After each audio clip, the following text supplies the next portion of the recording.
Tani orí mi nígbà mo jìyà bí ẹrú. Kò jẹ́ pé kórí mi gbogbo mi láwo mọ́jú ni. Owó wádé tó ní dandan òun ajá mi bọ́ ṣe.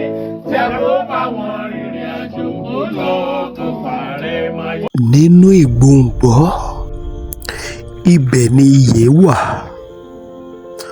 Mo rán àṣẹ jáde bí o ti ń jáde lówùrọ̀ yìí lórúkọ Jésù.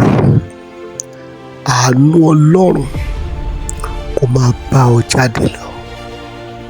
Mo kéde sínú ayé ọkàn tó ṣàmì lóṣù tuntun yìí wà á rí ọwọ́ Ọlọ́run.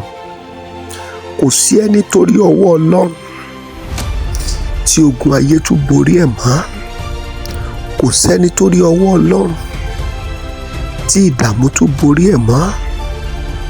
Kò sẹ́ni tó rí ọwọ́ Ọlọ́run tí ọkàn rẹ̀ kò balẹ̀. A rán mi sínú ayé àwọn kan láàárọ̀ yìí wà á rí ọwọ́ Ọlọ́run nínú ayé rẹ, nínú iṣẹ́ rẹ àti nínú okòwò rẹ. Bí o ti ń ṣàmì tí ò ń like tó ń fi àdúrà ìránṣẹ́, ìwọ gangan ni ẹ̀rí kan nínú oṣù yìí.